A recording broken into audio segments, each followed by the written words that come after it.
Hello Anantapur, welcome back to my channel. All of you good evening అండి. Video ద్వారా ఒక కొత్త టమాటో తోట ఇన్ఫర్మేషన్ షేర్ చేస్తున్నానండి. సో ఈ ఫార్మర్ అన్న నేమ్ వచ్చేసి వేణు అండ్ ఈ వీడియో తీసినటువంటి డేట్ వచ్చేసి 11వ తేదీ అండి. ఈ మంత్ అనమాట, అంటే జూన్ నెల 2026 సంవత్సరం. అండ్ ఈరోజు వచ్చేసి డేట్ 15వ తేదీ. ఈ వీడియో తీసి 4-5 డేస్ అయిందనమాట.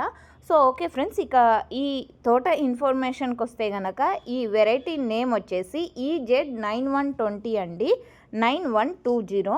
సో తోట అయితే చాలా మంచిగా ఉంది, ఈల్డింగ్ కూడా బాగుంది, గ్రోతింగ్ కూడా బాగుంది అండ్ బాగా నల్లగా వచ్చిందనమాట పంట అనేది. సో ఈ వెరైటీ నేమ్ వచ్చేసి మళ్ళీ కూడా అడుగుతారు మీరు, EZ9120 అండి. అండ్ చింతామణికి సంబంధించినటువంటి టమోటా అండి. అండ్ ఇది ప్లాంటేషన్ చేసినటువంటి డేట్ వచ్చేసి April 28. అండ్ ఈ పొలము 1 ఎకరంలో సాగు చేస్తున్నారండి. చిక్బలాపూర్ డిస్టిక్, చింతామణికి సంబంధించినటువంటి టమోటా క్రాపు. అండ్ ఫార్మర్ అన్న నేమ్ వచ్చేసి వేణు. సో చాలా అంటే చాలా మంచిగా ఉందండి తోట వచ్చేసి. మంచి ప్రైజెస్ అందాలని ఆశిస్తున్నాను. ఇన్ఫర్మేషన్ యూజ్ అయితే ప్లీజ్ లైక్. Thank you.